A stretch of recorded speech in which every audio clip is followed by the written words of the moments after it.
എല്ലാവർക്കും Kerala P S C ട്രെൻഡ്സിലേക്ക് വീണ്ടും സ്വാഗതം.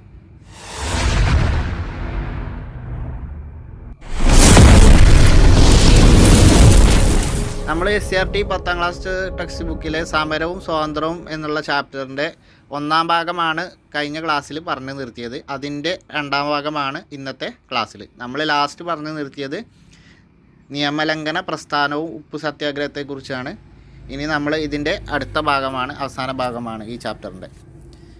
ബ്രിട്ടീഷുകാർ ഇന്ത്യ വിടുക. അപ്പോൾ ക്വിറ്റ് ഇന്ത്യ പ്രസ്ഥാനത്തെക്കുറിച്ചാണ് ഇതിൽ നമ്മൾ ചർച്ച ചെയ്യാൻ പോകുന്നത്. ബ്രിട്ടീഷുകാർ ഇന്ത്യ വിടുക. അപ്പോൾ എപ്പോഴും എനിക്ക് പറയുന്നത്, ക്ലാസ് തുടങ്ങുന്നതിന് മുമ്പ് ഞാൻ എപ്പോഴും പറയുന്ന പോലെ തന്നെയാണ്, എൻ്റെ ചാനൽ നിങ്ങൾക്ക് ഇഷ്ടപ്പെട്ടാൽ, നിങ്ങൾക്ക് ഉപകാരപ്പെട്ടാൽ മാത്രം ചാനലൊന്ന് സബ്സ്ക്രൈബ് ചെയ്യുക, മറ്റുള്ളവരിലേക്കൊന്ന് ഷെയർ ചെയ്ത് എത്തിക്കുക. അപ്പോൾ നമുക്ക് നേരെ വീഡിയോയിലേക്ക് പോവാം. ബ്രിട്ടീഷുകാർ ഇന്ത്യ വിടുക. ക്വിറ്റ് ഇന്ത്യ സമരമാണ്. ക്വിറ്റ് ഇന്ത്യ സമരത്തിന് ഇനി ഗാന്ധിജി പറഞ്ഞ ഗാന്ധിജിയുടെ വാക്കുകൾ ഇവിടെ ഉണ്ട്. ഇതാ ഒരു മന്ത്രം, ഒരു കൊച്ചു മന്ത്രം ഞാൻ നിങ്ങൾക്ക് തരുന്നു. നിങ്ങളുടെ ഓരോ ശ്വാസവും അതിന് ആവിഷ്കാരം നൽകണം. പ്രവർത്തിക്കുക അല്ലെങ്കിൽ മരിക്കുക. നാം ഒന്നുകിൽ ഇന്ത്യയെ സ്വതന്ത്രമാക്കും, അല്ലെങ്കിൽ ആ ശ്രമത്തിൽ മരിക്കും. നാം നമ്മുടെ അടിമത്തം തുടരുന്നത് കാണാൻ ജീവിച്ചിരിക്കുകയില്ല.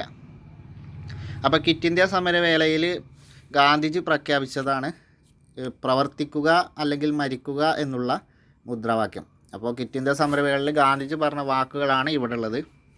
അപ്പോൾ പ്രവർത്തിക്കുക അല്ലെങ്കിൽ മരിക്കുക എന്ന മുദ്രാവാക്യം ഉയർത്തത് ക്വിറ്റ് ഇന്ത്യ സമരവേളയിലാണ്, ഗാന്ധിജിയാണ് ഉയർത്തിയത്.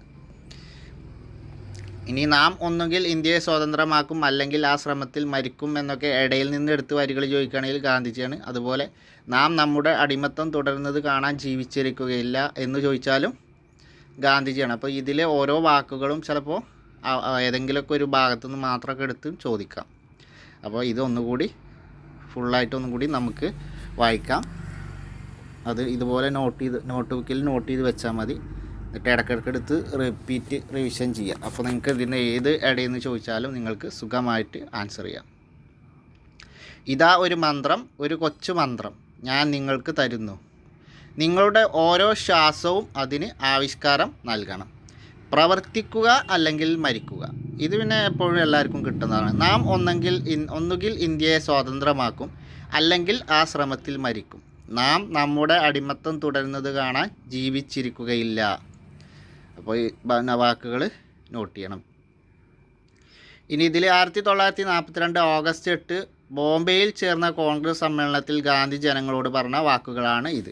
അപ്പോൾ ക്വിറ്റ് ഇന്ത്യ പ്രമേയം പാസ്സാക്കിയ കോൺഗ്രസ് സമ്മേളനമാണ് ബോംബെ സമ്മേളനം.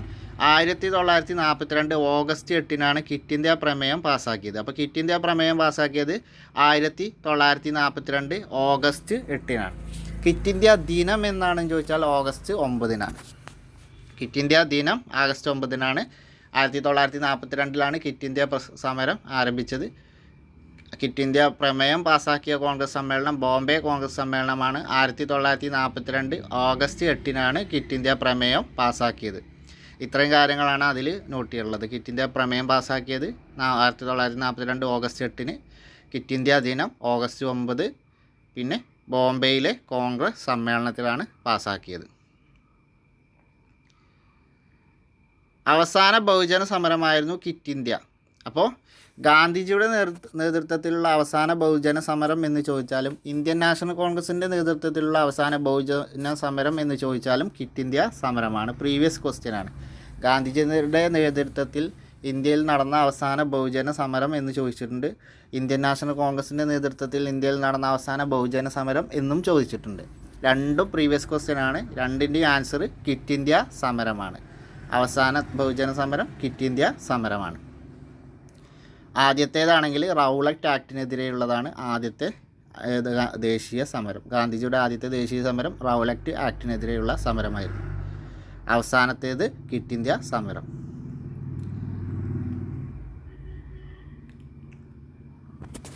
സിവിൽ നിയമലംഘന സമരം പോലെ തന്നെ ജനകീയമായ മറ്റൊരു സമരമായിരുന്നു ക്വിറ്റ് ഇന്ത്യ സമരം. എല്ലാ അധികാരങ്ങളും ഇന്ത്യക്ക് കൈമാറി ഇന്ത്യ വിടാൻ ബ്രിട്ടീഷുകാരെ നിർബന്ധിക്കുന്ന അഹിംസയിൽ ഊന്നിയുള്ള ഒരു സമരമാണ് ഇതിലൂടെ ഇന്ത്യൻ നാഷണൽ കോൺഗ്രസ് വിഭാവനം ചെയ്തത്. ക്വിറ്റ് ഇന്ത്യ സമരത്തിന് കാരണമായ ചില ഘടകങ്ങൾ പരിശോധിക്കാം. അപ്പോൾ അഹിംസയിൽ അധിഷ്ഠിതമായ ഒരു സമരരീതിയായിരുന്നു. സിവിൽ നിയമലംഘന സമരം പോലെ തന്നെ ജനകീയമായ മറ്റൊരു സമരമായിരുന്നു ക്വിറ്റ് ഇന്ത്യ സമരം. ഈ ക്വിറ്റ് ഇന്ത്യ സമരത്തിന് കാരണമായ ചില ഘടകങ്ങൾ, ക്വിറ്റ് ഇന്ത്യ സമരത്തിന് കാരണമായ ഘടകങ്ങൾ എന്തൊക്കെയാണെന്ന് നോക്കാം. ബുള്ളറ്റ് പോയിൻ്റ് ആണ്. അപ്പോൾ നമ്മൾ നോട്ട് ചെയ്ത് വെക്കുക. സ്റ്റേറ്റ്മെൻറ്റ് ടൈപ്പിൽ വരാനുള്ള സാധ്യതയുള്ള ഭാഗമാണ് ബുള്ളറ്റ് പോയിൻ്റ് ആയതുകൊണ്ട് തന്നെ. ഇന്ത്യയിൽ ഭരണഘടനാ പരിഷ്കരണങ്ങൾ നടപ്പിലാക്കാൻ ബ്രിട്ടൻ കാണിച്ച വൈമനസ്യം. അപ്പോൾ ഒന്നാമത്തെ കാരണം ഇന്ത്യയിൽ ഭരണഘടനാ പരിഷ്കാരങ്ങൾ നടപ്പിലാക്കാൻ ബ്രിട്ടൻ കാണിച്ച വൈമനസ്യം. പിന്നെ വിലക്കയറ്റവും ക്ഷാമവും മൂലമുള്ള ജനങ്ങളുടെ അതൃപ്തി. വിലക്കയറ്റവും ക്ഷാമവും മൂലമുള്ള ജനങ്ങളുടെ അതൃപ്തി. രണ്ടാം ലോകയുദ്ധത്തിൽ ബ്രിട്ടൻ പരാജയപ്പെടുമെന്ന തോന്നൽ. രണ്ടാം ലോക മഹായുദ്ധത്തിൽ ബ്രിട്ടൻ പരാജയപ്പെടും എന്നുള്ള തോന്നൽ.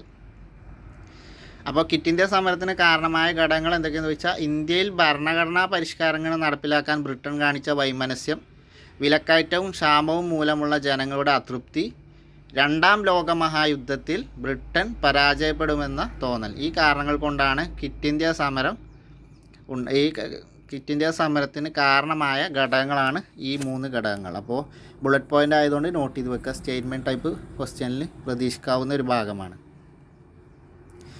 ഈ സമരത്തിൻ്റെ ക്വിറ്റ് ഇന്ത്യ സമരത്തിൻ്റെ ഭാഗമായി ജനങ്ങൾക്ക് ഗാന്ധിജി നൽകിയ നിർദ്ദേശങ്ങൾ എന്തൊക്കെയാണ്? ഇതും ബുള്ളറ്റ് പോയിൻ്റാണ്. സ്റ്റേറ്റ്മെൻറ്റ് ടൈപ്പിൽ വരാൻ സാധ്യത ഉള്ളതാണ്. അപ്പോൾ ക്വിറ്റ് ഇന്ത്യ സമരത്തിൻ്റെ ഭാഗമായി ജനങ്ങൾക്ക് ഗാന്ധിജി നൽകിയ നിർദ്ദേശങ്ങൾ എന്തൊക്കെയായിരുന്നു എന്നാണ് ഇനി ഉള്ള പോയിന്റുകൾ. നാട്ടുരാജാക്കന്മാർ സ്വന്തം ജനങ്ങളുടെ പരമാധികാരം അംഗീകരിക്കണം. നാട്ടുരാജാക്കന്മാർ സ്വന്തം ജനങ്ങളുടെ പരമാധികാരം അംഗീകരിക്കണം. കർഷകർ ഭൂനികുതി കൊടുക്കാൻ കൂട്ടാക്കരുത്. കർഷകർ ഭൂനികുതി കൊടുക്കാൻ കൂട്ടാക്കരുത്.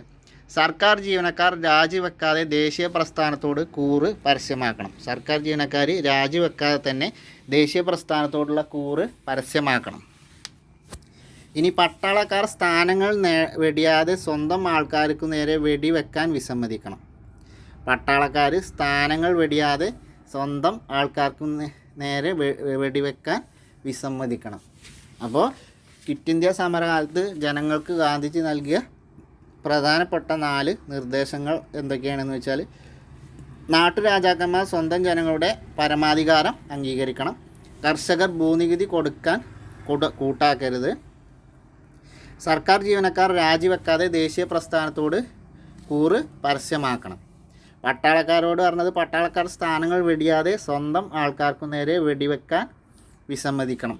ഇനി വിദ്യാർത്ഥികളോടുകൂടി പറഞ്ഞിട്ടുണ്ട്. വിദ്യാർത്ഥികളോട് പറഞ്ഞ കാര്യം, സ്വതന്ത്ര പ്രാപ്തി വരെ പിടിച്ചു നിൽക്കാൻ കഴിയുമെങ്കിൽ വിദ്യാർത്ഥികൾ പഠനം ഉപേക്ഷിക്കണം. അപ്പോൾ വിദ്യാർത്ഥികളോട് ഗാന്ധിജി നൽകിയ നിർദ്ദേശം, സ്വാതന്ത്ര്യ പ്രാപ്തി വരെ പിടിച്ചു നിൽക്കാൻ കഴിയുമെങ്കിൽ വിദ്യാർത്ഥികൾ പഠനം ഉപേക്ഷിക്കണം. അപ്പോൾ സ്വാതന്ത്ര്യം കിട്ടുന്നത് വരെ പിടിച്ചു നിൽക്കാൻ അവർക്ക് കഴിയുമെങ്കിൽ അവർ വിദ്യാഭ്യാസം പഠനം ഉപേക്ഷിക്കണം എന്നാണ് വിദ്യാർത്ഥികളോട് ഗാന്ധിജി നൽകിയ നിർദ്ദേശം. ഈ 5 നിർദ്ദേശങ്ങൾ പ്രധാനപ്പെട്ടതാണ്. ബുള്ളറ്റ് പോയിൻ്റ് ആയതുകൊണ്ട് തന്നെ നോട്ട് ചെയ്ത് വെക്കുക. സ്റ്റേറ്റ്മെൻറ്റ് ടൈപ്പിൽ പ്രതീക്ഷിക്കാവുന്ന ഭാഗമാണ്. അപ്പോൾ ഇതിൽ ഏതൊക്കെ രീതിയിൽ മാറ്റം വരുത്തിയിട്ട് ചോദിക്കാം എന്നുള്ളത് കൂടി അനുബന്ധമായിട്ടൊന്ന് നോട്ട് ചെയ്ത് വെക്കുന്നത് നല്ലതാണ്.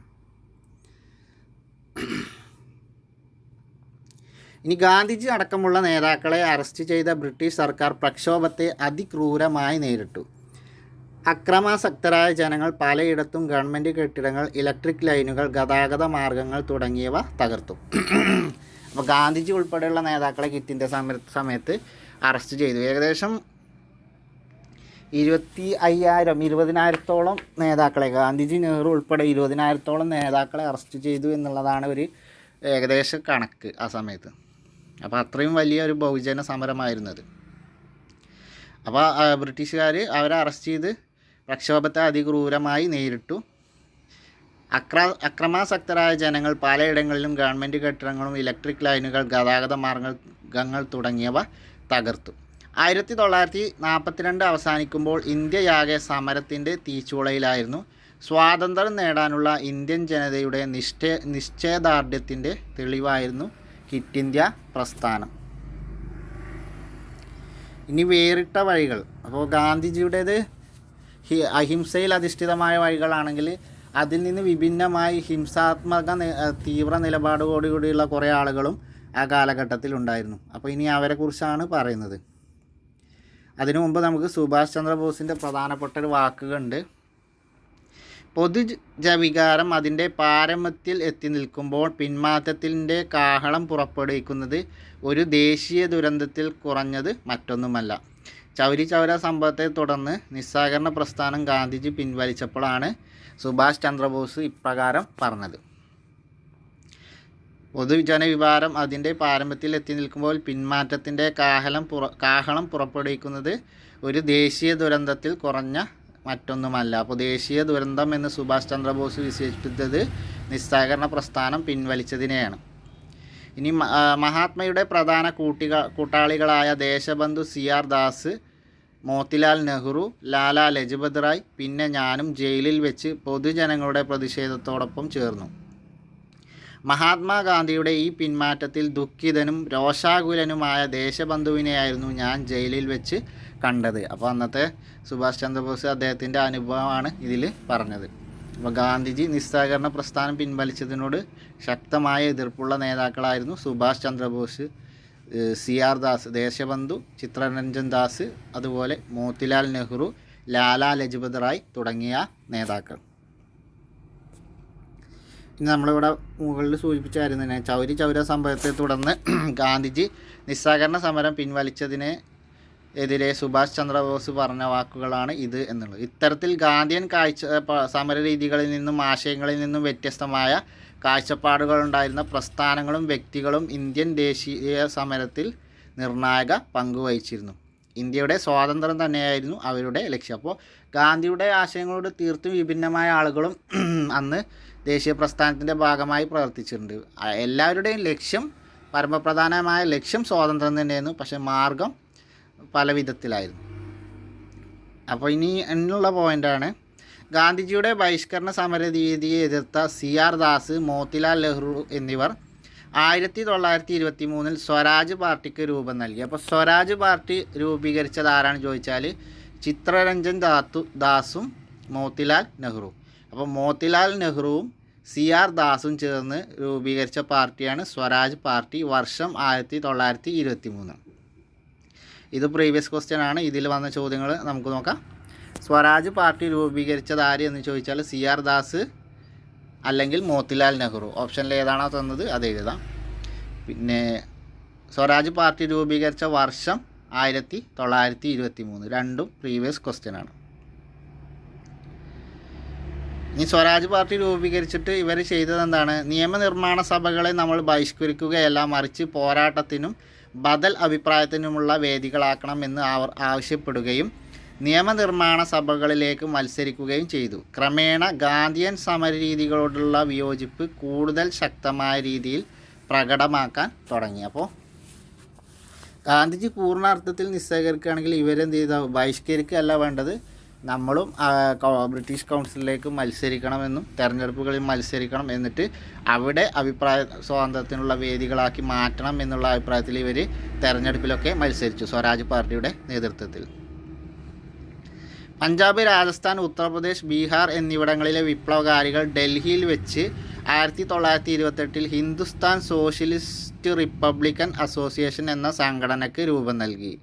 അപ്പോൾ ഇനി പ്രധാനപ്പെട്ട പോയിൻ്റാണ് ഹിന്ദുസ്ഥാൻ സോഷ്യലിസ്റ്റ് റിപ്പബ്ലിക്കൻ അസോസിയേഷൻ. അപ്പോൾ സ്വരാജ് പാർട്ടി രൂപീകരിച്ച് ഏകദേശം 5 വർഷങ്ങൾക്ക് ശേഷം, സ്വരാജ് പാർട്ടി 1923 5 വർഷത്തിന് ശേഷം 1928 രൂപം കൊണ്ട വിപ്ലവ സംഘടനയാണ് ഹിന്ദുസ്ഥാൻ സോഷ്യലിസ്റ്റ് റിപ്പബ്ലിക്കൻ അസോസിയേഷൻ.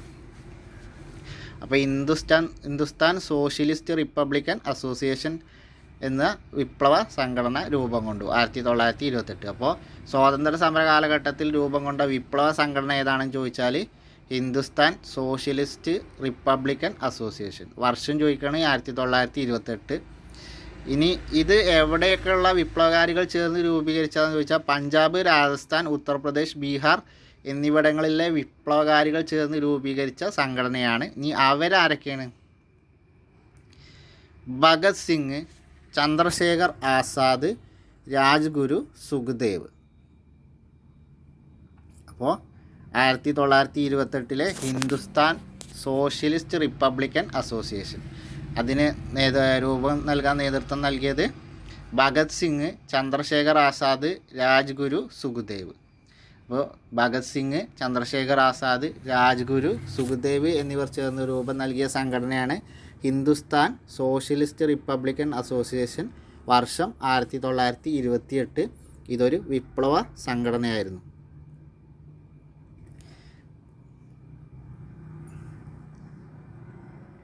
ഇതിന് നേതൃത്വം നൽകിയിരുന്നത് ഇവരായിരുന്നു എന്ന് പറഞ്ഞു. ഇനി സായുധ വിപ്ലവത്തിനായി ഇവർ ആരംഭിച്ച സേനാ വിഭാഗമാണ് റിപ്പബ്ലിക്കൻ ആർമി. അപ്പോൾ ഹിന്ദുസ്ഥാൻ സോഷ്യലിസ്റ്റ് റിപ്പബ്ലിക്കൻ അസോസിയേഷൻ എന്ന വിപ്ലവ സംഘടന, ഇനി അവരുടെ സായുധ പോരാട്ടത്തിന് അവർ ആരംഭിച്ച സേനാ വിഭാഗം റിപ്പബ്ലിക്കൻ ആർമി. അപ്പോൾ ഈ രണ്ട് പോയിന്റുകളും നോട്ട് ചെയ്യുക. 1928 ഹിന്ദുസ്ഥാൻ സോഷ്യലിസ്റ്റ് റിപ്പബ്ലിക്കൻ അസോസിയേഷൻ, അതേപോലെ അവരുടെ സേനാ വിഭാഗം, സായുധ പോരാട്ടം നയിച്ചിരുന്ന ഈ സംഘടനയുടെ സേനാ വിഭാഗം റിപ്പബ്ലിക്കൻ ആർമി. കോളനി ഭരണം അട്ടിമറിക്കുകയും ഇന്ത്യൻ സംസ്ഥാനങ്ങളുടെ ഫെഡറൽ റിപ്പബ്ലിക് സ്ഥാപിക്കുന്നതിന് സായുധ വിപ്ലവം സംഘടിപ്പിക്കുകയായിരുന്നു ഇവരുടെ ലക്ഷ്യം. അപ്പോൾ നമ്മൾ പറഞ്ഞു ഹിന്ദുസ്ഥാൻ സോഷ്യലിസ്റ്റ് റിപ്പബ്ലിക്കൻ അസോസിയേഷൻ, അതേപോലെ അതിന് നേതൃത്വം നൽകിയ ആളുകളെ കുറിച്ച് പറഞ്ഞു. അവരുടെ സായുധ വിപ്ലവത്തിന് ആരംഭിച്ച സേനാ വിഭാഗം റിപ്പബ്ലിക്കൻ ആർമി. ഇത്രയും കാര്യങ്ങൾ അതിലോർത്തിരിക്കുക. പിന്നെ ഇതിൽ പ്രധാനപ്പെട്ട വേറൊരു പോയിൻ്റാണ്, ദേശീയ നേതാക്കളിൽ ഒരാളായിരുന്ന ലാലാ ലജ്പത് റായിയുടെ മരണത്തിലേക്ക് നയിച്ച ലാത്തി ചാർജിന് ഉത്തരവാദിയായ സാൻഡേഴ്സൺ എന്ന പോലീസ് ഉദ്യോഗസ്ഥനെ ഭഗത് സിംഗ്, രാജ്ഗുരു, സുഖ്ദേവ് എന്നിവർ ചേർന്ന് ലാഹോറിൽ വെച്ച് വെടിവെച്ച് കൊന്നു. അപ്പോൾ ഇവിടെ നോട്ട് ചെയ്യേണ്ട പോയിൻ്റ് എന്താ ചോദിച്ചാൽ, ലാലാ ലജ്പത് റായി മരിച്ച ലാത്തി ചാർജ് ചെയ്താന്ന് ചോദിച്ചാൽ സൈമൺ കമ്മീഷനെതിരെയുള്ള പ്രതിഷേധം. സൈമൺ കമ്മീഷനെതിരെയുള്ള പ്രതിഷേധത്തിൻ്റെ ഭാഗമായുണ്ടായ ലാത്തി ചാർജിലാണ് ലാലാ ലജ്പത് റായി കൊല്ലപ്പെട്ടത്. അപ്പോൾ അതിന് ഉത്തരവാദി ആരായിരുന്നു? സാൻഡേഴ്സൺ എന്ന പോലീസുകാരനാണ്. സാൻഡേഴ്സ് എന്ന പോലീസുകാരനായിരുന്നു ആ ലാത്തി ചാർജിന് നേതൃത്വം നൽകിയത്. അപ്പോൾ നോട്ട് ചെയ്യേണ്ട പോയിൻ്റ് എന്താ വെച്ചാൽ, സൈമൺ കമ്മീഷനെതിരായ സമരത്തിൻ്റെ ഭാഗമായി ലാത്തി ചാർജിൽ മരണപ്പെട്ട സ്വാതന്ത്ര്യ സമര പോരാളി ആരാന്ന് ചോദിച്ചാൽ ലാലാ ലജ്പത് റായിയാണ്. അപ്പോൾ ആ ലാത്തി ചാർജിന് നേതൃത്വം നൽകിയത് ആരാന്ന് ചോദിച്ചാൽ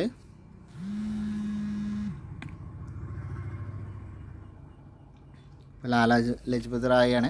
ആ ലാത്തി ചാർജിന് നേതൃത്വം നൽകിയത് ആരാന്ന് ചോദിച്ചാൽ സാൻഡേഴ്സ് എന്ന പോലീസ് ഉദ്യോഗസ്ഥനാണ്. സാൻഡേഴ്സ് എന്ന പോലീസ് ഉദ്യോഗസ്ഥനാണ് ആ ലാത്തി ചാർജിന് നേതൃത്വം നൽകിയത്. അപ്പോൾ അതിൽ നോട്ട് ചെയ്യേണ്ട പോയിൻ്റ് അതാണ്. അപ്പോൾ സൈമൺ കമ്മീഷനെതിരെ പ്രതിഷേധത്തിൻ്റെ ഭാഗമായുണ്ടായ ലാത്തി ചാർജിൽ കൊല്ലപ്പെട്ട സ്വാതന്ത്ര്യ സമര സേനാനി ലാലാ ലജ്പത് റായിയാണ്. ആ ലാത്തി ചാർജിന് നേതൃത്വം നൽകിയ പോലീസ് ഉദ്യോഗസ്ഥനാണ് സാൻഡേഴ്സ്. ഇനി സാൻഡേഴ്സിനെ ലാഹോറിൽ വെച്ച് കൊലപ്പെടുത്തിയ ആളുകളാണ് ഭഗത് സിംഗ്, രാജ്ഗുരു, സുഖ്ദേവ്. അപ്പോൾ ഭഗത് സിംഗ്, രാജ്ഗുരു, സുഖ്ദേവ് എന്നിവർ ചേർന്ന് സാൻഡേഴ്സിനെ ലാഹോറിൽ വെച്ച് വെടിവെച്ച് കൊന്നു. അപ്പോൾ ലാലാ ലജ്പത് റായിയുടെ മരണത്തിന് കാരണമായ സാൻഡേഴ്സിനെ ലാഹോറിൽ വെച്ച് വെടിവെച്ച് കൊന്ന വിപ്ലവകാരികൾ ആരൊക്കെ ചോദിച്ചാൽ ഭഗത് സിംഗ്, രാജ്ഗുരു, സുഖ്ദേവ്.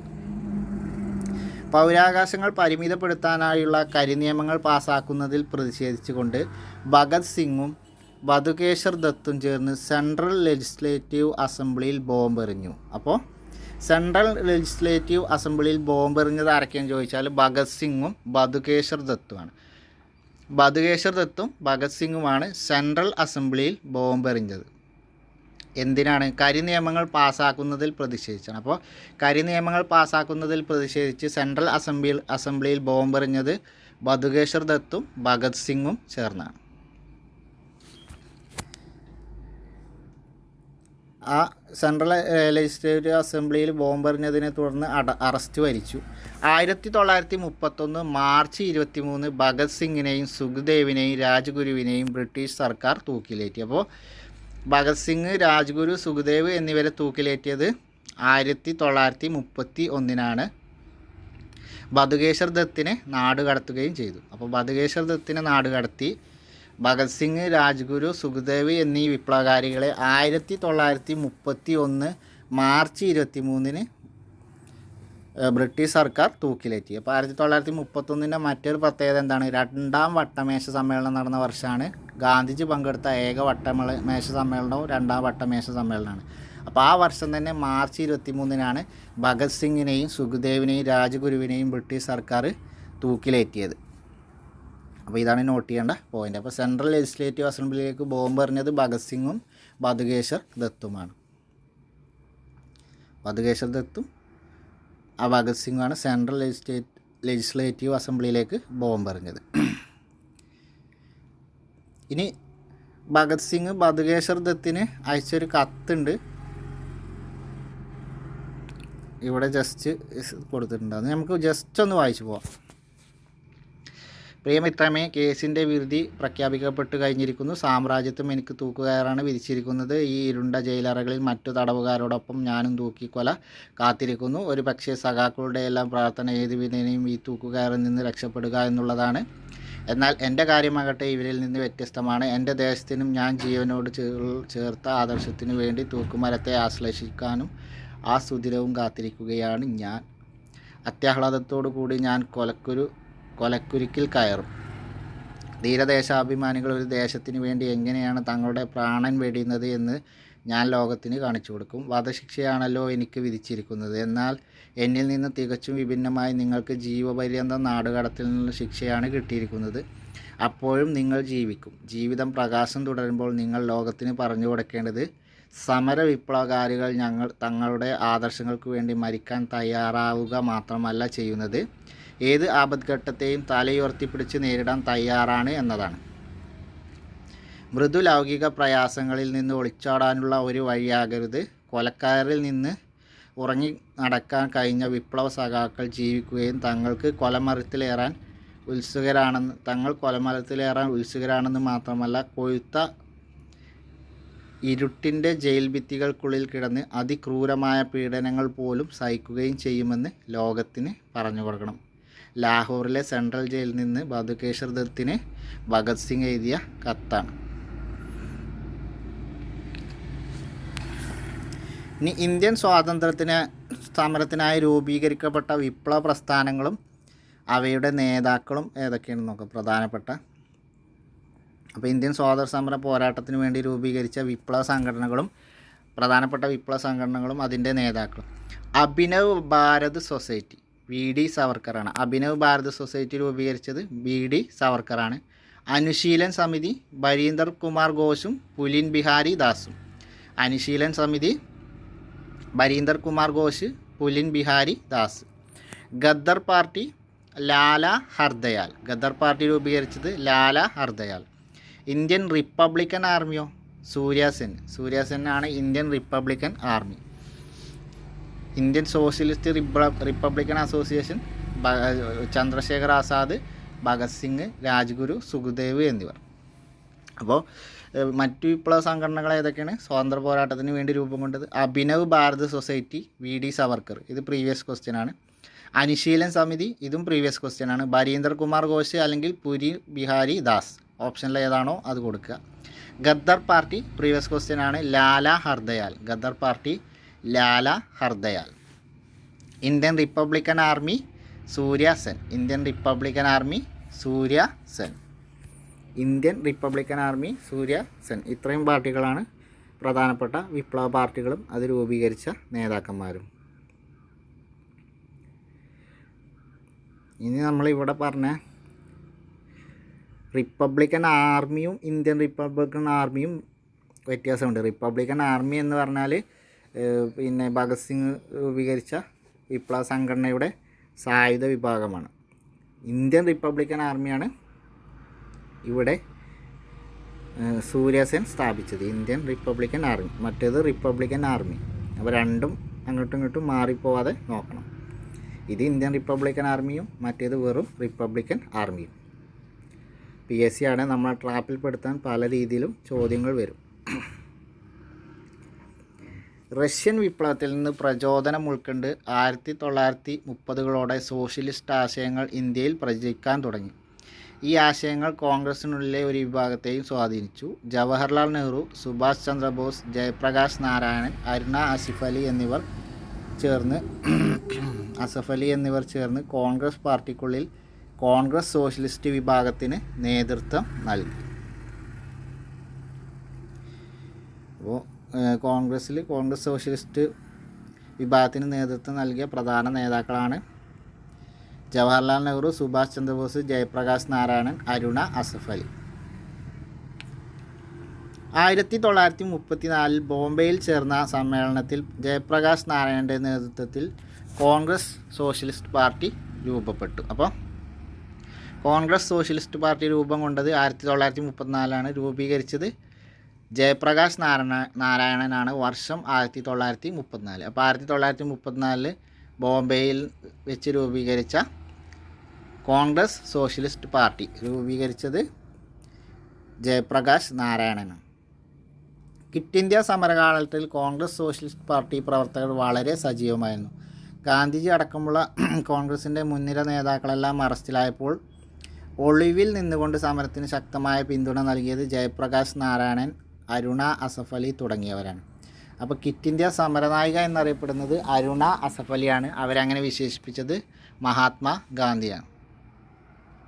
അപ്പോൾ ഗാന്ധി ഉൾപ്പെടെയുള്ള നേതാക്കന്മാർ അറസ്റ്റിലായപ്പോൾ ക്വിറ്റ് ഇന്ത്യ സമരത്തിന് ഒളിവിൽ നിന്നുകൊണ്ട് ക്വിറ്റ് ഇന്ത്യ സമരത്തിന് നേതൃത്വം നൽകിയത് ജയപ്രകാശ് നാരായണനും അരുണ അസഫ് അലിയുമാണ്.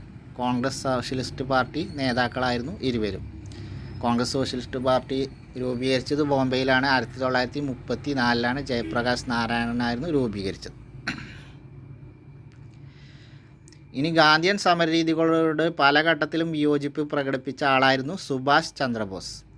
കോൺഗ്രസ് വിട്ട അദ്ദേഹം ഫോർവേഡ് ബ്ലോക്ക് എന്ന രാഷ്ട്രീയ പാർട്ടിക്ക് രൂപം നൽകി. അപ്പോൾ ഫോർവേഡ് ബ്ലോക്ക് എന്ന രാഷ്ട്രീയ പാർട്ടി രൂപീകരിച്ചത് സുഭാഷ് ചന്ദ്രബോസാണ്.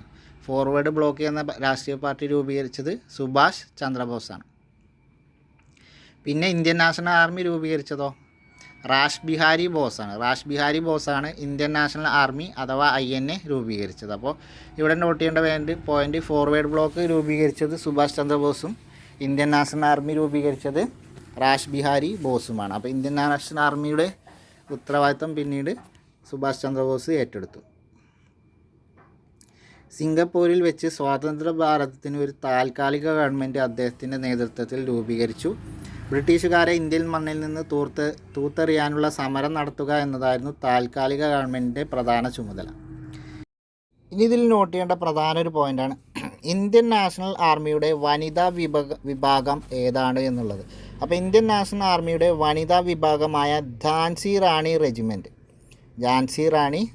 അപ്പോൾ ഇന്ത്യൻ നാഷണൽ ആർമിയുടെ വനിതാ വിഭാഗം ഏതാണെന്ന് ചോദിച്ചാൽ ഝാൻസി റാണി റെജിമെൻ്റാണ്. അപ്പോൾ ഝാൻസി റാണി റെജിമെൻറ്റ് രൂപീകരിച്ചു. ഇതിൻ്റെ ചുമതല മലയാളിയായ ക്യാപ്റ്റൻ ലക്ഷ്മിക്കായിരുന്നു. അപ്പോൾ ഝാൻസി വനിതാ വിഭാഗത്തിന് നേതൃത്വം നൽകിയത് ക്യാപ്റ്റൻ ലക്ഷ്മിയായിരുന്നു. മലയാളിയായ ക്യാപ്റ്റൻ ലക്ഷ്മിയായിരുന്നു INAയുടെ വനിതാ വിഭാഗത്തിൻ്റെ മേധാവി, അതല്ലെങ്കിൽ വനിതാ വിഭാഗത്തിൻ്റെ തലപ്പത്ത്. ഝാൻസി റാണി റെജിമെൻറ്റ് എന്നാണ് INAയുടെ വനിതാ വിഭാഗം അറിയപ്പെട്ടിരുന്നത്. ഇനി ജപ്പാൻ്റെ സഹായത്തോടെ സുഭാഷ് ചന്ദ്രബോസിൻ്റെ നേതൃത്വത്തിൽ ഇന്ത്യൻ നാഷണൽ ആർമി ഇന്ത്യയുടെ വടക്കു കിഴക്കൻ അതിർത്തി വരെ എത്തുകയും ഇംഫാലിൽ ദേശീയ പതാക ഉയർത്തുകയും ചെയ്തു. അപ്പോൾ ഇന്ത്യൻ നാഷണൽ ആർമിയുടെ നേതൃത്വത്തിൽ ഇന്ത്യയിൽ പതാക ഉയർത്തിയത് എവിടെയെന്ന് ചോദിച്ചാൽ ഇംഫാലിലാണ്. ഇംഫാലിൽ വടക്കു കിഴക്കൻ അതിർത്തി വരെ എത്തി ഇംഫാലിൽ ദേശീയ പതാക ഉയർത്തി. അപ്പോൾ ജപ്പാൻ്റെ സഹായത്തോടെ സുഭാഷ് ചന്ദ്രബോസിൻ്റെ നേതൃത്വത്തിലുള്ള ഇന്ത്യൻ നാഷണൽ ആർമി ഇന്ത്യയുടെ വടക്കു കിഴക്കൻ അതിർത്തി വരെ എത്തുകയും ഇംഫാലിൽ ദേശീയ പതാക ഉയർത്തുകയും ചെയ്തു. ഇനി സിംഗപ്പൂർ കേന്ദ്രമാക്കി സുഭാഷ് ചന്ദ്രബോസും മന്ത്രിസഭാ അംഗങ്ങളും എന്നുള്ളത് പറഞ്ഞുകൊണ്ട് അന്നത്തെ മന്ത്രിസഭയുടെ ഫോട്ടോകൾ കൊടുത്തിട്ടുണ്ട്. സുഭാഷ് ചന്ദ്രബോസിൻ്റെ നേതൃത്വത്തിലുള്ള ഫോട്ടോ കൊടുത്തിട്ടുണ്ട്. ഇനി ഇതിൽ പ്രധാന ഒരു പോയിൻ്റാണ് വാഞ്ചി അയ്യർ എന്ന് പറഞ്ഞുകൊണ്ട് ഒരു കോളുണ്ട്. ഇതിൽ പ്രീവിയസ് ക്വസ്റ്റ്യൻ ആണ്. അപ്പോൾ ഇതിൽ നോട്ട് ചെയ്യേണ്ട പോയിന്റുകൾ എന്തൊക്കെയാണ് നോക്കാം. ഇന്ത്യൻ സ്വാതന്ത്ര്യ സമരത്തിലെ ദക്ഷിണേന്ത്യയിലെ ആദ്യത്തെ രക്തസാക്ഷിയാണ് വാഞ്ചി അയ്യർ. അപ്പോൾ ഫസ്റ്റത്തെ പാരഗ്രാഫ് തന്നെ ഒരു പ്രീവിയസ് ക്വസ്റ്റ്യൻ ആണ്. അപ്പോൾ ഇന്ത്യൻ സ്വാതന്ത്ര്യ സമരത്തിലെ ദക്ഷിണേന്ത്യയിലെ ആദ്യത്തെ രക്തസാക്ഷി ആരാണ്? വാഞ്ചി അയ്യർ. ജനകീയ പ്രക്ഷോഭങ്ങൾ നിഷ്ഠൂരമായി അടിച്ചമർത്തിയിരുന്ന തിരുനെൽവേലി ജില്ലാ കളക്ടറായിരുന്ന റോബർട്ട് വില്യം ഡെസ്കോട്ട് ആഷയെ 1911 ജൂലൈ 17 തമിഴ്നാട്ടിലെ മനിയാച്ചി റെയിൽവേ സ്റ്റേഷനിൽ വെച്ച് വെടിവെച്ച് കൊന്നു. അപ്പോൾ തിരുനെൽവേലി ജില്ലാ കളക്ടറെ വെടിവെച്ച് കൊന്നത് ആരാണ്? വാഞ്ചി അയ്യരാണ്. അപ്പോൾ ഇന്ത്യൻ സ്വാതന്ത്ര്യ സമരത്തിലെ ദക്ഷിണേന്ത്യയിലെ ആദ്യത്തെ രക്തസാക്ഷി വാഞ്ചി അയ്യരാണ്. തിരുനെൽവേലി ജില്ലാ കളക്ടർ വെടിവെച്ച് കൊന്നത് വാഞ്ചി അയ്യരാണ്. ഇനി ആരാണ് ആ തിരുനെൽവേലി ജില്ലാ collector? Robert William d'Escourt Ashe. Robert William d'Escourt Ashe എന്ന തിരുനെൽവേലി ജില്ലാ കളക്ടറെയാണ് വാഞ്ചി അയ്യർ വെടിവെച്ച് കൊന്നത്. 1911 July 17 1911 July 17 Vanchi Iyer William d'Escourt ആശയെ വെടിവെച്ച് കൊന്നത്.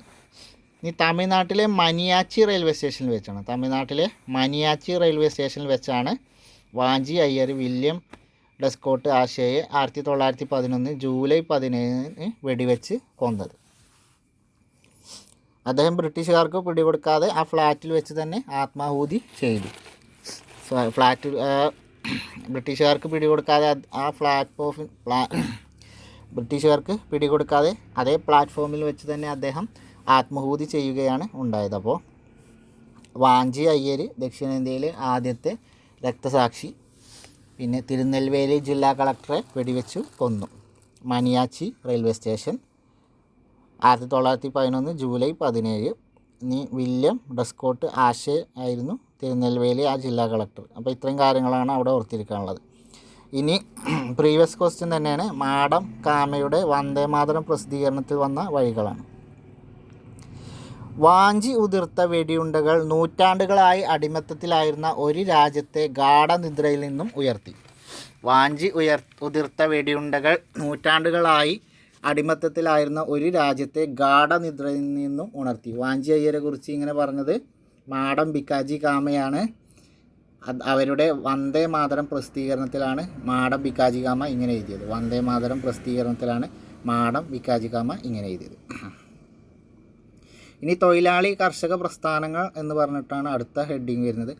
റഷ്യൻ വിപ്ലവത്തെ തുടർന്ന് സോഷ്യലിസ്റ്റ് ആശയങ്ങളുടെ സ്വാധീനം ഇന്ത്യയിൽ തൊഴിലാളി പ്രസ്ഥാനങ്ങൾ രൂപീകരിക്കുന്നതിന് ഇടയാക്കി. ആദ്യകാലത്ത് ഇന്ത്യയിൽ രൂപീകരിക്കപ്പെട്ട തൊഴിലാളി സംഘടനകൾ ചുവടെ പറയുന്നതാണ്. പ്രീവിയസ് ക്വസ്റ്റ്യൻ ആണ്. ശബ്ദം ശരിയാത്തതുകൊണ്ടാണ്, ക്ഷമിക്കണം. അപ്പോൾ ആദ്യകാലത്ത് ഇന്ത്യയിൽ രൂപീകരിക്കപ്പെട്ട തൊഴിലാളി സംഘടനകൾ ഏതൊക്കെയാണെന്ന് ചോദിച്ചാൽ അഹമ്മദാബാദ് ടെക്സ്റ്റൈൽ അസോസിയേഷനും മദ്രാസ് ലേബർ യൂണിയനും. അഹമ്മദാബാദ് ടെക്സ്റ്റൈൽസ് അസോസിയേഷനും മദ്രാസ് ലേബർ യൂണിയനുമാണ് ആദ്യകാലത്ത് ഇന്ത്യയിൽ രൂപീകരിക്കപ്പെട്ട തൊഴിലാളി സംഘടനകൾ.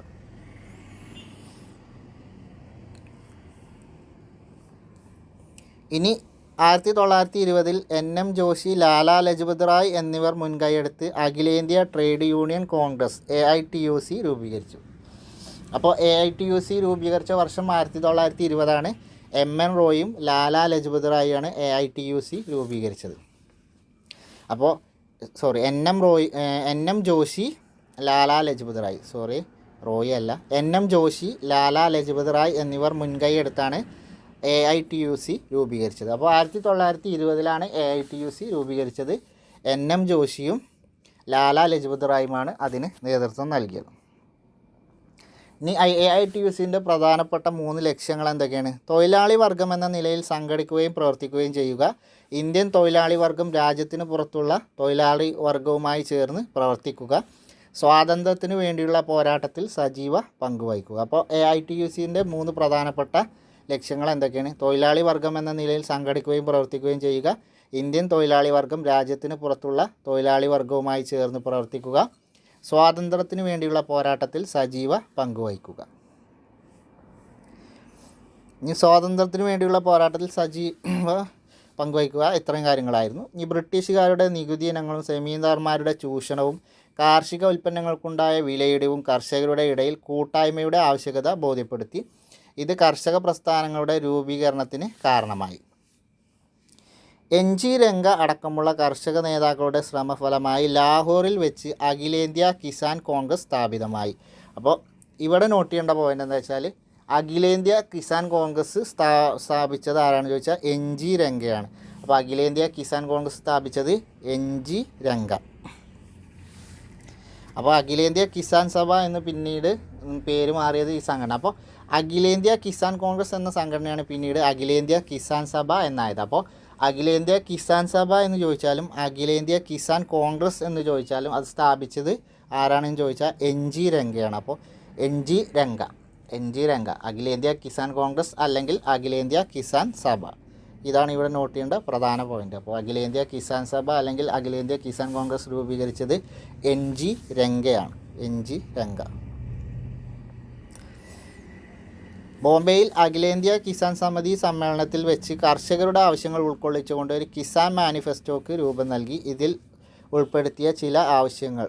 അപ്പോൾ ബോംബെയിൽ അഖിലേന്ത്യാ കിസാൻ സമിതി സമ്മേളനത്തിൽ അവതരിപ്പിച്ച കിസാൻ മാനിഫെസ്റ്റോയിലെ ആവശ്യങ്ങൾ എന്തൊക്കെയാണെന്ന് നോക്കാം. അപ്പോൾ ബോംബെയിലെ കിസാൻ സമിതി സമ്മേളനത്തിൽ അവതരിപ്പിച്ച കിസാൻ മാനിഫെസ്റ്റോയിലെ ആവശ്യങ്ങൾ എന്തൊക്കെയാണെന്ന് നോക്കാം. ഭൂനികുതിയും പാട്ടവും 50% കുറക്കുക, കടങ്ങൾ മരവിക്കുക, ഫ്യൂഡൽ നികുതികൾ റദ്ദാക്കുക, കർഷക തൊഴിലാളികൾക്ക് മിനിമം വേതനം ഉറപ്പാക്കുക, കർഷക യൂണിയനുകളെ അംഗീകരിക്കുക. അപ്പോൾ ഭൂനികുതിയും പാട്ടവും 50% കുറക്കുക, കടങ്ങൾ മരവിപ്പിക്കുക, ഫ്യൂഡൽ നികുതി റദ്ദാക്കുക, കർഷക തൊഴിലാളികൾക്ക് മിനിമം വേതനം ഉറപ്പാക്കുക, കർഷക യൂണിയനുകളെ അംഗീകരിക്കുക. ഇതാണ് ബോംബെയിൽ വെച്ച് നടന്ന കർഷക സമിതി സമ്മേളനത്തിൽ അവതരിപ്പിച്ച കർഷക മാനിഫെസ്റ്റോയിലെ പ്രധാനപ്പെട്ട ആവശ്യങ്ങൾ. കർഷകരുടെയും തൊഴിലാളികളുടെയും ഒത്തുചേരലിനും പ്രതിഷേധവും ഇന്ത്യൻ ദേശീയ പ്രസ്ഥാനത്തിന് ഉണർവേകി.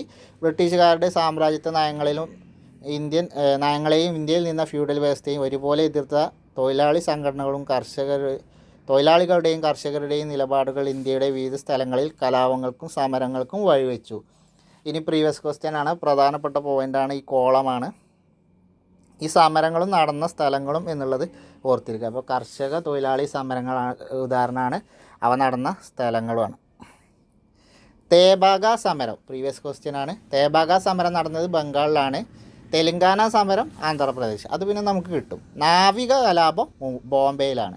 അപ്പോൾ നാവിക കലാപം നടന്നത് ബോംബെയിൽ, തേബാഗ സമരം ബംഗാളിലും, തെലങ്കാന സമരം ആന്ധ്രാപ്രദേശ്. ഈ 3 സമരങ്ങളും അവ നടന്ന സ്ഥലങ്ങളും പ്രത്യേകം നോട്ട് ചെയ്ത് വെക്കുക. പ്രീവിയസ് ക്വസ്റ്റ്യനാണ്. തേബാഗ സമരം ബംഗാൾ, തെലങ്കാന സമരം ആന്ധ്രാപ്രദേശ്, നാവിക കലാപം ബോംബെ. ഇനി സ്വാതന്ത്ര്യത്തിലേക്ക് എന്നുള്ള ഭാഗമാണ് അവസാന ഭാഗം.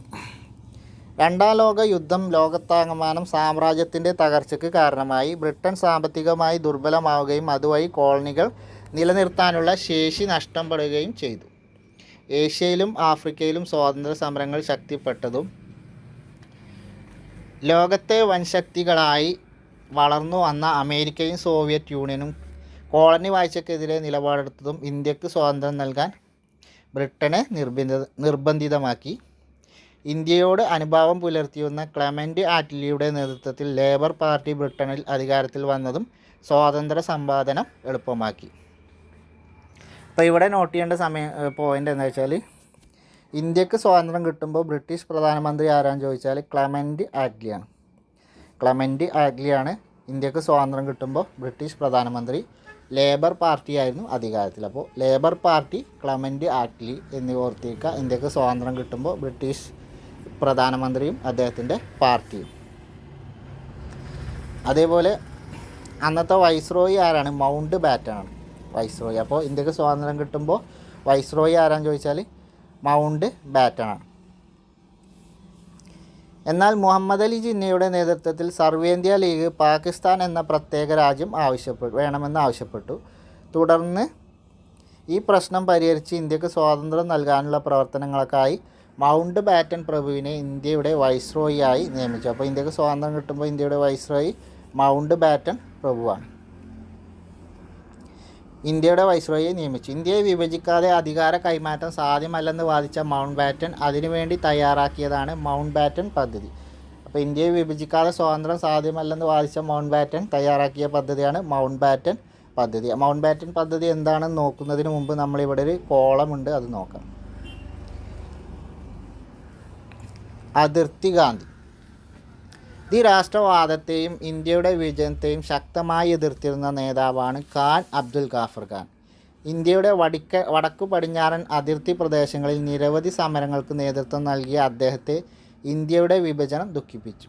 ഹിന്ദു മുസ്ലിം ഐക്യത്തിനു വേണ്ടി നിലകൊണ്ട അദ്ദേഹം അതിർത്തി ഗാന്ധി എന്നറിയപ്പെടുന്നു. ഇന്ത്യ ഗവൺമെൻറ്റിൻ്റെ പരമോന്നത ബഹുമതിയായ ഭാരത് രത്ന നൽകി രാഷ്ട്രം അദ്ദേഹത്തെ ആദരിച്ചു.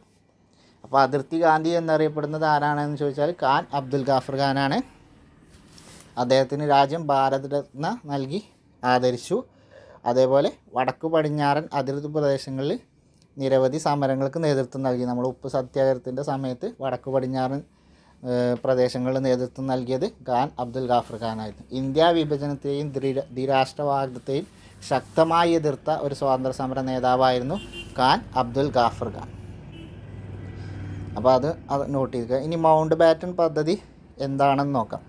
മൗണ്ട് ബാറ്റൺ പദ്ധതിയിൽ പറഞ്ഞ കാര്യങ്ങൾ എന്തൊക്കെയാണെന്നുള്ളത് നോട്ട് ചെയ്യാം. എന്താണ് മൗണ്ട് ബാറ്റൺ പദ്ധതി? മുസ്ലിങ്ങൾക്ക് ഭൂരിപക്ഷമുള്ള പ്രദേശത്ത് അവർ ആഗ്രഹിക്കുകയാണെങ്കിൽ ഒരു പ്രത്യേക രാജ്യം അനുവദിക്കേണ്ടതാണ്. പഞ്ചാബും ബംഗാളും രണ്ടായി വിഭജിക്കേണ്ടതാണ്. വടക്കു പടിഞ്ഞാറൻ അതിർത്തി സംസ്ഥാനം പാകിസ്ഥാനിൽ ചേർക്കണോ വേണ്ടയോ എന്ന് തീരുമാനിക്കുന്നതിന് ഒരു ഹിതപരിശോധന നടത്തുന്നതാണ്. ഇപ്പോൾ മൗണ്ട് ബാറ്റൺ പദ്ധതി എന്താണ്? മുസ്ലിങ്ങൾക്ക് ഭൂരിപക്ഷമുള്ള പ്രദേശത്ത് അവർ ആഗ്രഹിക്കുകയാണെങ്കിൽ ഒരു പ്രത്യേക രാജ്യം അനുവദിക്കേണ്ടതാണ്. പഞ്ചാബും ബംഗാളും രണ്ടായി വിഭജിക്കണം. വടക്കു പടിഞ്ഞാറൻ അതിർത്തി സംസ്ഥാനം പാകിസ്ഥാനിൽ ചേർക്കണോ വേണ്ടയോ എന്ന് തീരുമാനിക്കുന്നതിന് ഒരു ഹിതപരിശോധന നടത്തണം. അതുപോലെ ബംഗാളിലെയും പഞ്ചാബിലെയും ഹിന്ദു മുസ്ലിം സംസ്ഥാനങ്ങളുടെ അതിർത്തി നിർണ്ണയിക്കുന്നതിന് ഒരു അതിർത്തി നിർണയ കമ്മീഷനെ നിയമിക്കുന്നതാണ്. അപ്പോൾ ബംഗാളിലെയും പഞ്ചാബിലെയും ഹിന്ദു മുസ്ലിം സംസ്ഥാനങ്ങളുടെ അതിർത്തി നിർണ്ണയിക്കുന്നതിന് ഒരു അതിർത്തി നിർണയ കമ്മീഷനെ നിയമിക്കുന്നതാണ്. അപ്പോൾ മൗണ്ട് ബാറ്റൺ പദ്ധതി എന്താണെന്നുള്ളത് ഒന്നുകൂടി നോക്കാം. മുസ്ലിങ്ങൾക്ക് ഭൂരിപക്ഷമുള്ള പ്രദേശത്ത് അവർ ആഗ്രഹിക്കുകയാണെങ്കിൽ ഒരു പ്രത്യേക രാജ്യം അനുവദിക്കേണ്ടതാണ്. പഞ്ചാബും ബംഗാളും രണ്ടായി വിഭജിക്കേണ്ടതാണ്. വടക്കു പടിഞ്ഞാറൻ അതിർത്തി സംസ്ഥാനം പാകിസ്ഥാനിൽ ചേർക്കണോ വേണ്ടയോ എന്ന് തീരുമാനിക്കുന്നതിന് ഒരു ഹിതപരിശോധന നടത്തുന്നതാണ്. ബംഗാളിലെയും പഞ്ചാബിലെയും ഹിന്ദു മുസ്ലിം സംസ്ഥാനങ്ങളുടെ അതിർത്തി നിർണ്ണയിക്കുന്നതിന് ഒരു അതിർത്തി നിർണയ കമ്മീഷനെ നിയമിക്കുന്നതാണ്. കോൺഗ്രസും സർവേന്ത്യ മുസ്ലിം ലീഗും ഈ പദ്ധതി അംഗീകരിച്ചു. മൗണ്ട് ബാറ്റൺ പദ്ധതി അംഗീകരിച്ചു. എന്നാൽ ഖാൻ അബ്ദുൽ ഗാഫർ ഖാനെ പോലുള്ള ദേശീയവാദികൾ ഇതിനെ എതിർത്തു. നമ്മൾ പറഞ്ഞു ഖാൻ അബ്ദുൽ ഗാഫർ ഖാൻ ഇതിനെ എതിർത്തു. ദ്വിരാഷ്ട്രവാദത്തെയും ഇന്ത്യ വിഭജനത്തെയും ശക്തമായി എതിർത്തൊരു നേതാവാണ് ഖാൻ അബ്ദുൽ ഗാഫർ ഖാൻ. ഇനി ഇത് നോട്ട് ചെയ്യേണ്ട പോയിന്റ്, 1947 ജൂലൈയിൽ ബ്രിട്ടീഷ് പാർലമെൻറ്റ് ഇന്ത്യൻ സ്വാതന്ത്ര്യ നിയമം പാസ്സാക്കി. ഇന്ത്യൻ ഇൻഡിപെൻഡൻസ് ആക്ട് അഥവാ ഇന്ത്യൻ സ്വാതന്ത്ര്യ നിയമം 1947 ബ്രിട്ടീഷ് പാർലമെൻറ്റ് പാസ്സാക്കിയതോടെ ഇന്ത്യ പാകിസ്ഥാൻ എന്നീ രണ്ട് സ്വതന്ത്ര രാജ്യങ്ങൾ നിലവിൽ വന്നു. അപ്പോൾ British government Indian independence act പാസ്സാക്കിയത് എന്നാന്ന് ചോദിച്ചാൽ 1947 ജൂലൈയിലാണ്. 1947 ജൂലൈയിലാണ് British government Indian independence act പാസ്സാക്കിയത്. അങ്ങനെ രണ്ട് രാജ്യങ്ങളായി ഇന്ത്യ പാകിസ്ഥാൻ എന്നീ രണ്ട് സ്വതന്ത്ര രാജ്യങ്ങൾ നിലവിൽ വന്നു. ജവഹർലാൽ നെഹ്റു ഇന്ത്യയുടെ പ്രധാനമന്ത്രിയായി സത്യപ്രതിജ്ഞ ചെയ്തു. ഇനി ഇന്ത്യയുടെ സ്വാതന്ത്ര്യ സമരം ഒരു ബഹുജന ദേശീയ സമരമായി മാറിയതെങ്ങനെ നമ്മൾ ചർച്ച ചെയ്തു. അവിടെ ഒന്നും പോയിൻ്റ് ഇല്ല. പിന്നെ 1947 നമുക്കൊക്കെ അറിയുന്നതാണ്. ആഗസ്റ്റ് 15 ഇന്ത്യക്ക് സ്വാതന്ത്ര്യം ലഭിച്ചു എന്നുള്ളത്. ഇനിയുടെ തുടർ പ്രവർത്തനങ്ങളൊന്നുമില്ല. ഇവിടെ ഇനി ഇതുവരെ പഠിച്ചതൊന്ന് ഷോർട്ടാക്കിയിട്ട് ഒരു കോളാക്കി കൊടുത്തിരിക്കുകയാണ്.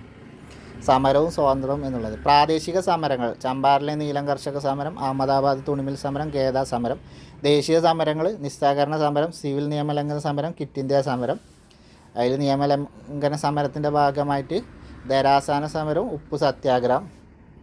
വേറിട്ട വഴികളിൽ നമ്മൾ പറഞ്ഞു സ്വരാജ് പാർട്ടി, സോഷ്യലിസ്റ്റ് പ്രസ്ഥാനം, ജയപ്രകാശ് നാരായണൻ്റെ സോഷ്യലിസ്റ്റ് പ്രസ്ഥാനം, CR ദാസ്, മോത്തിലാൽ നെഹ്റു എന്നിവർ രൂപീകരിച്ച സ്വരാജ് പാർട്ടി 1923. പിന്നെ വിപ്ലവ പ്രസ്ഥാനങ്ങൾ: Indian Socialist Republican association 1928 Bhagat Singh, Rajguru എന്നിവർ ചേർന്ന് സ്ഥാപിച്ചു. തൊഴിലാളി കർഷക പ്രസ്ഥാനങ്ങൾ നമ്മൾ പറഞ്ഞു. ആദ്യകാല പ്രസ്ഥാനങ്ങൾ എന്ന് പറഞ്ഞാൽ അഹമ്മദാബാദ് ടെക്സ്റ്റൈൽസ് യൂണിയനും പിന്നെ അതേപോലെ NM ജോഷിയും ലാലാ ലജ്പത് റായും രൂപീകരിച്ച AITUC, അതേപോലെ കർഷക സംഘടന NG രംഗ രൂപീകരിച്ച അഖിലേന്ത്യാ കിസാൻ കോൺഗ്രസ് അല്ലെങ്കിൽ അഖിലേന്ത്യാ കിസാൻ സഭ. പിന്നെ നമ്മൾ ആദ്യകാലത്ത് അഹമ്മദാബാദ് ടെക്സ്റ്റൈൽസ് യൂണിയനും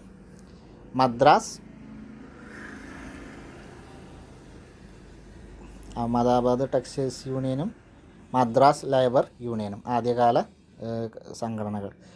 മദ്രാസ് ലേബർ യൂണിയന്, അഹമ്മദാബാദ് ടെക്സ്റ്റൈൽസ് യൂണിയനാണ് ആദ്യകാല തൊഴിലാളി സംഘടനകൾ. പിന്നെ നമ്മൾ അതിനെ ഒക്കെ പറഞ്ഞു. ഇത്രയാണ് നമ്മൾ ഈ ചാപ്റ്ററിൽ പഠിച്ചത്. അപ്പോൾ ഇതോടുകൂടി 10ാം ക്ലാസ്സിൽ 6ാമത്തെ അധ്യായം അവസാനിക്കുകയാണ്. ഇനി 10ാം ക്ലാസ്സിലെ 7ാമത്തെ അധ്യായമാണ് സ്വാതന്ത്ര്യാനന്തര ഇന്ത്യ എന്നുള്ളത്. അതാണ് ഇനി നമുക്ക് പഠിക്കാനുള്ളത്. അപ്പോൾ ഇതിൽ ഇത്രയേ ഉള്ളൂ. പിന്നെ ഇതിൻ്റെ അവസാന ഭാഗത്ത്, ടെക്സ്റ്റിൻ്റെ അവസാന ഭാഗം കൊണ്ട് കേരളത്തിൻ്റെയും ഇന്ത്യയുടെയും ലോകത്തിൻ്റെയൊക്കെ ഒരു ഭൂപടം കൊടുത്തിട്ടുണ്ട്. അപ്പോൾ ഇത്രയേ നമുക്ക് ഇതിൽ പഠിക്കാനുള്ളൂ. അപ്പോൾ മറ്റൊരു വീഡിയോയുമായി നമുക്ക് വീണ്ടും കാണാം.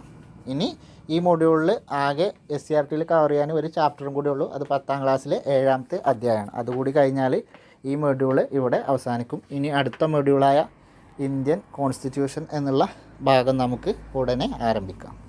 അപ്പോൾ മറ്റൊരു വീഡിയോയുമായി കാണാം. അതുവരെ എല്ലാവർക്കും നന്ദി.